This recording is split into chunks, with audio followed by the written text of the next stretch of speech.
a ukulele in my suit. Excuse me, waiter.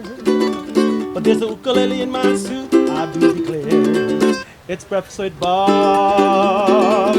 And Poncho Man! We are brought to you by HOKA, Polar, UCAN, Velofix, Normatec, Active, Canyon, Form Goggles, and Human. Our championship edition Four Seasons Resort, Hualalai. Celebrating 10 years here at beautiful Huggos on the Rocks. And what a great way to wrap up Breakfast with Bob for the week with two of the legends of our sport.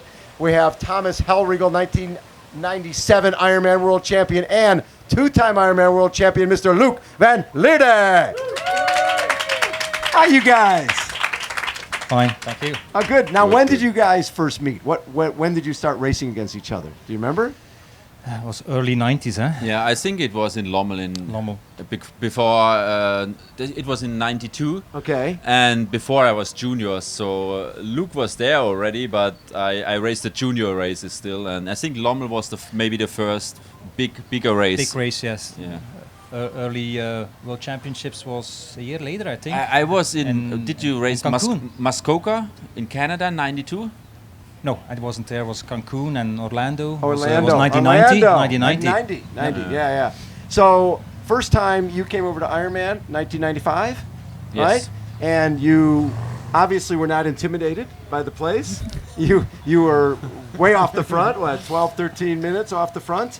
And Mark Allen had not raced the year before. But how much did you know about? Had you spent some time training on this island? Not much, but my friend was there before, Yeah. and he told me about the conditions. And my training partner, Holger Lorenz at the time, Yes. we did a lot of things together. He finished twice 8th place here, and he told me the wind and stuff. And we usually trained on the Canary Islands, which is pretty similar. Yeah. It's windy, it's volcano, and it's a little bit less hot and a little bit less humid. But it's more or less the same. So, but in '95, I didn't think that I had the chance to win the race, so I was just going for the bike. Just trying to go as hard as you could on the bike. Yeah, and if I knew before that I maybe had a chance to win, then I Might have backed off a little bit. yeah. But still, I mean, still was, you back then, if you let off the bike and ran sub 3 hours, there's a good chance, especially with a 10-minute lead, there was a chance you were going to win the race. I mean, I think Mike Allen, he had a tough day. He did. He need everything just to. It was close, a minute or something. You ended up winning by just a couple minutes. You didn't catch you till mile 23 and a half, 24. Yeah, just before Kona. Yes. Before Kona. So it was pretty close. Yeah. But for your first time, I mean, I was so happy. I was going to say, so happy. because you're not thinking about winning. When I was walking here the days before in the streets, nobody even knew who you were. No, No, some guy. Yeah, some other German guy. Yeah. And so how did that change things for you when you finished second here? I mean, the next year it was different story, you know. In the morning, go to the pier for swimming and stuff. It was complete. Yeah, it was completely different. Was that hard for you, or was that good? I mean, of course, in one point it's good to be recognized and the sponsors and everything, but on some points it was hard. I mean, the year before I was going there even the last days before the race, but the next years I didn't do that anymore. It was just too busy, and it was hard then to leave because they want the picture, and then it was takes too long. So I swam a week before, but not the last days anymore. Last day stayed away. Yeah. And so you come back in '96, Yes. and now everybody knows who you are. Yeah. And now, and Mark Allen is gone. Yeah. So the race is wide open. Dave Scott came back. Yes, Dave Scott came back in. Yeah. Dave Scott comes back in 42 '96. years old. 42 years old, and another guy comes over who'd never run a marathon before, had never done an Ironman because you didn't have to do that qualification type of stuff. Luke, what did you know about this place before you came over in '96? Well, there were a few Belgian guys who raced here before I did. So I had my best friend at the time, DJ Volkaert, who raced here a few times. And he is someone who had a lot of experience. And it was good to have him with me that year, because the experience that he had, he could give it to me. Right. Also in '96, the weather conditions were not so hard, so it was perfect weather conditions. So it was a factor that wasn't there that sometimes is there. But you didn't know. It was still the race with the moon, Yes. So it was end of October because the full moon. It was I think it was the 26th of October. Yes. It was there's always the Saturday closest to the full moon. So end of October it was a little bit more calm. Yes. And so it was maybe not very bad conditions. Maybe not super fast, but Right. yeah. I mean, the others we were quite a lot in front. Greg Welch Yep. was third place, and he Yes. was Wolfgang was ahead of us on the swim. 18, and we did under 8:10. So it was. I think it was nearly out of the energy lab when Greg was running in. So Right. Yeah. So it was. So what I remember is you got a penalty, Yep. and after the bike, you had to sit inside for 3 minutes, which, He told me on the bike. Yeah. oh, you told him. Yeah, I had a penalty. I Yeah. was in the lead, and Yeah. now they give me a yellow card. And Yeah, that was the first year they integrated that the rule was 10-3. And then that year, Yeah. they integrated that it's 10 meters. Yes. You're only allowed to pass, but you only get 15 seconds. Yes. And they found out that 15 seconds is not enough. After you got your penalty. Yes, and I wasn't the only one because in the strong headwind. yes, Paula got a penalty too for the same system. She moved to the left, stayed Yeah. left too long, Yeah. but she ended up winning the race also. So, and then they realized that 15 seconds is not enough. Let's give them 25 seconds. Yes. What it is today. Well, and then when you come in, do you look back on it now and go, it wasn't.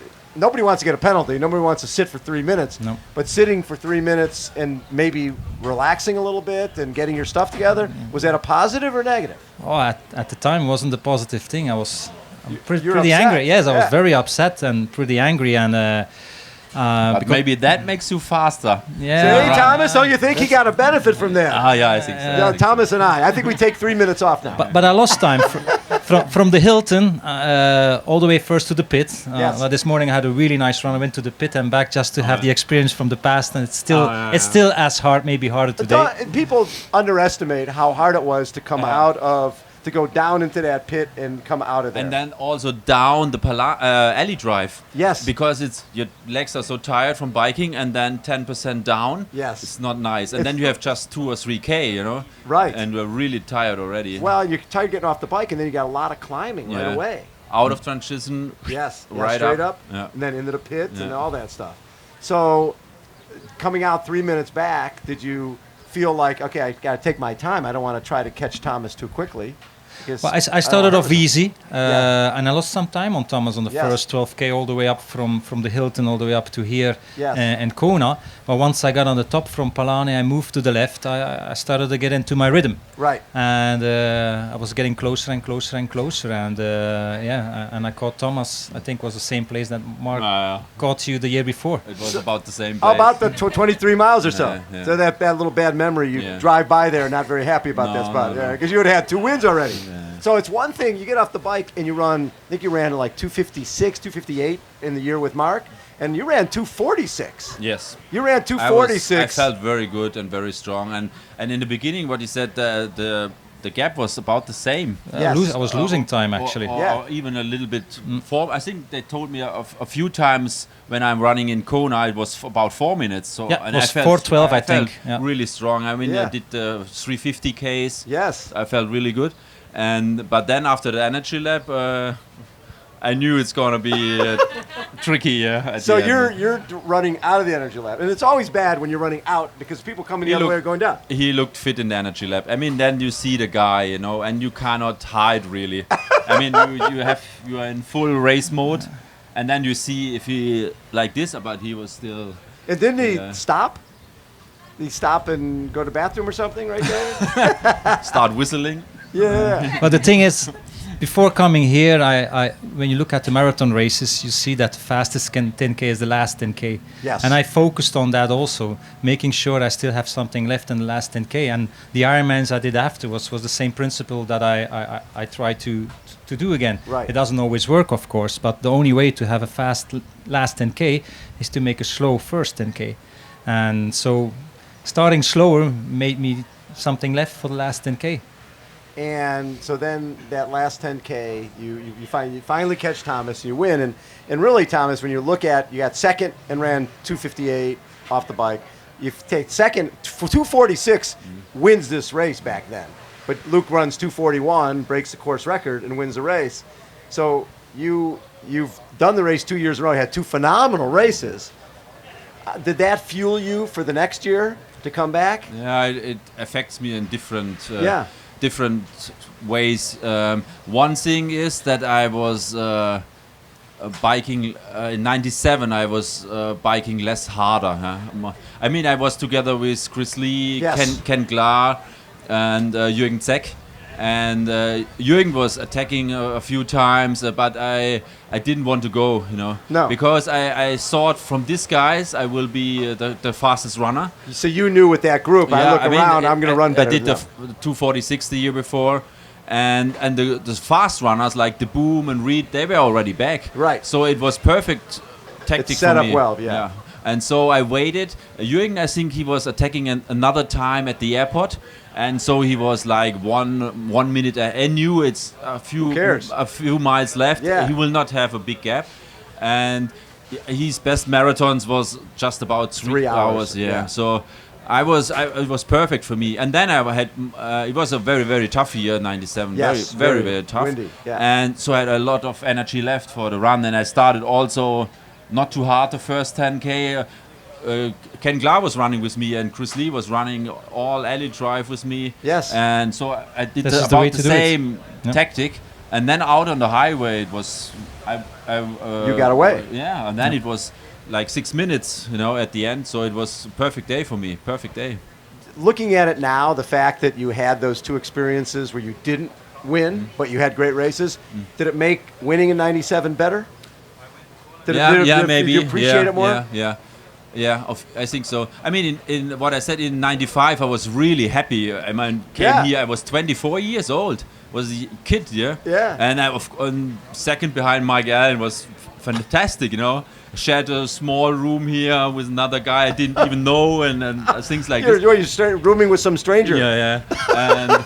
And no kitchen, no nothing, small, and then, of course, in '96, I came here to win the race. Right. That was a different story, And I was really focused and prepared, and I had a good race. But I mean, great race. Look where you also need a little bit of luck, I mean, Pauli Kuru, without Mike Allen, he would won many times, but he had it was the bad luck for him that Mike Allen was on his peak when he was on his peak. Yeah, and Mark Allen had Dave Scott. Yeah. So you need a little bit of luck as well, yeah.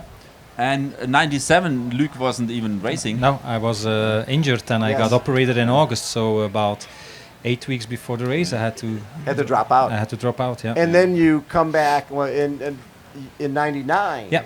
When you win again. No, I came back in '98. Yes. I got second behind Peter Reed. Peter Reed won. Yeah. And now, winning, you're happy, but I was also very happy with being second behind After Peter the surgery and everything. because I knew I gave the best that I could. Peter was stronger than me Yes. that year, and then the year after '99, it was we switched places. So I won and Peter came second. So what I loved was after the '96 race, I remember interviewing you and saying, how was the wind? And you're like, I grew up in Belgium and wind is strong there, so I didn't think the wind was any worse than what I've had for. And then after, it was probably '98 or it was '98. '98, you said the easiest wind today was harder than the worst wind in '96. Yes, it was a tough day that day. I remember that Thomas and Jürgen, they attacked. Yes. And I said, I will let them go. I know I can handle those guys on the run.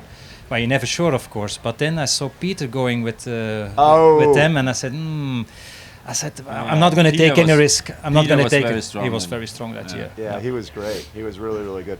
And for winning the thing, and how many times did you end up racing here, Thomas? You raced a lot. 16. 16. Yeah. And when did you know it was time to hang it up? After 10, maybe.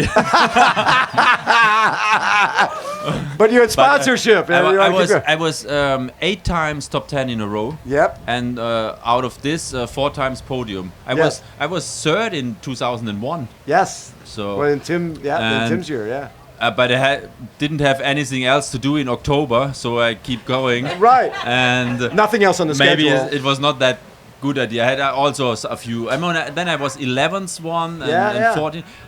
But I mean, you cannot. It's with the years, of course, it's not getting more easy. Yeah. But was it first time you came back after not racing? Was it hard to come here and not race, or did it feel good?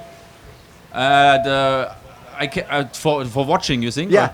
I had a few years at home watching, and that was worse. It was, right? Yeah. It's like I felt like a tiger in the zoo, you know. You're like, I want to be there. Now, but here it's in the men's field. We have so many strong athletes, the Germans, and it's very excited to see them racing. Yes. You know, 2 years ago I was with my bike on the highway when Patrick Lange was passing Sanders. You know, I was right there, and it was really exciting. I tried to run with him, and then he knew it's not working, and it was really. That's fun to watch. Yeah. It was well, you fantastic. could identify. Yeah, It's it close was- to the spot where this guy went by you. And then Sebastian Kienle is a good friend, and one year he was suffering very bad, and I know exactly what's happening, you know, in his mind. It was it's very nice to be here also Yes. for watching. Very exciting. And Luke, you trained Bart Arnott. Yep. And Bart last year, and he's been top 10 numerous times, but last year he had a big breakthrough, and you coached him to that. Yep. He got that second place. And one of the smartest things he did, it reminded me of you, early in the run, here comes Patrick Lange, and there's Bart Arnott, and Bart didn't go with him, right? And I'm guessing you told him, first 10K easy, Yep. right? Yes. And then he ran his way through to get second Yes, place. Yeah. You have to divide your energy on a good way. I've been here with Frederick also and Freddie won a in few years 2000, before. yeah. He won in 13. 2013, and also made sure he divided his energy throughout the Ironman in an efficient way. Yes. And we all know that every athlete here of the pros, they're in the right shape, but we all know that half of them will make mistakes tomorrow. Right. They will make mistakes tomorrow. They know today what to do, but during the race tomorrow, they will make mistakes. And we have to make sure that Bart is not one of them. So we have to be smart. But Bart is always racing very smart, so he has that experience. So he's that type of athlete that is racing smart. What's interesting is when you look at how deep the fields are now, and when you're racing during the season, maybe there's 2 or 3 other guys who are good, but when you come here and there's 30, and the bike ride becomes a bike race, Yep. it's easy to get caught up, don't you think? And It's not first 60K is like a short distance race, Right. And it's very difficult to stick to the principles because you think that It's much easier when you see your main competitors. yeah. right, When they're gone, it's much harder. right. So, but of course, when you're the very fast bikers, it's not smart to stay with them No. for too long. When you Nope. stay too long with them, the race is done. Yeah. You know? Yeah. And still a marathon to go in this heat, so everything can happen. One of my favorite stories from back in the day was I was talking to Chris McCormick, who'd had all those awful races here. And he was out on the bike, and he had gone through a nutrition program where they told him exactly what to eat, when to drink, and he was way off the back. And Thomas comes up and is like, Macca, what's wrong? Because I'm not having a good day. Drink some Coke. Drink some Coke. I'm like, no, my nutritionist said don't drink Coke. He drank some Coke, and it was like rocket fuel. And he had like the best bike split back from Javi and finished 6th that year, and that sort of led him to believe that he could win the race. But when you're out there, you can't really, even if you have a plan, sometimes you have to throw the plan away, right? Yeah, but everybody starts with short distance races. Right. And we are short distance races athletes, non-drafting. Right. And now they come from drafting races. Yes. So the mentality of those athletes is totally different when they move to Ironman distance. So the adjustments is more difficult for them than for Interesting. us. Because you knew the whole non-drafting world, Yeah. where a lot And of the how to ITU divide is your you energy. see- I didn't do anything else than non-drafting. You've never did a draft, No. never did I mean, an a small one Yeah, at yeah. home, but not real serious ones. Not- Right. yeah, So no, it's always never. time trialing. You Yeah, always yeah, had to be yeah. time trialing. That's fascinating. I didn't think about that. All these, because back then you could do Chicago in terms of non-drafting in the U.S. You had Chicago, New York, you had L.A. You had a lot of races lot with of prize them, money yeah. that weren't drafting. Yeah. But these guys don't have those. Nope. They have to. They come from ITU and then sort of have to learn to Yeah. ride the bike. And that's not easy. The step is way bigger than it used to be. Yeah. Guys, I always enjoy so much talking with both you guys. It's so much fun. Thanks so much for taking time. Again, 2 of the legends of our sport, Thomas Hellriegel, Luke van Lierde. Let's put it together for them. Huge thank you to all you for a great week of Breakfast with Bob. Check us out on Sunday for Championship Edition. Thanks, everybody. It's Aloha Friday, big race this tomorrow. Woo! And it's breakfast with Bob. And Poncho Man, a huge round of applause. Poncho Man all week long. See you guys tomorrow Bringing morning. it. Bright and early. Thank you, everybody.